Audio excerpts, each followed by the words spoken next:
show them the thimerosal bomb, which we keep in a metal container because we're a little afraid of it, and it's a very fine powder. This is thimerosal, which is labeled very toxic. Has cumulative effects, can cause damage to the kidneys, to the respiratory system, skin, to the nervous system. It specifically warns on here that it can cause reproductive and developmental toxicity, meaning that it can cause things like autism and other neurodevelopmental disorders. This is immensely toxic stuff. And it's in vaccine. And this is what's in the vaccine. It's important to realize we're talking about a whole range of products. Vaccines are a big one because, of course, you're directly injecting it. For example, this is tetanus vaccine. This one expires, it's a little outdated now, in 2007. And here's the thimerosal. 1 to 10,000 is a preservative.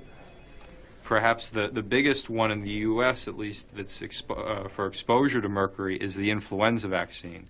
Influenza vaccine is now recommended for all pregnant women, all infants, all children on a yearly basis. You're supposed to have last year's influenza one?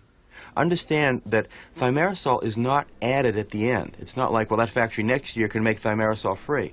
Thimerosal, you either have to have a thimerosal free factory or you have to not have one. They add thimerosal at each step because the factory is not clean and not sterile. So you either have to have an expensive sterile factory where you don't need thimerosal, or you have to have one that produces thimerosal. It's going to need thimerosal or something the whole time. It needs to be stopped. This is the influenza vaccine from Adventist Pasteur, their flu zone. Thimerosal, 25 micrograms of mercury per dose. But I'd like to point out that a lot of people didn't know, and I'm one of them. I've given 2,000 RhoGAM shots.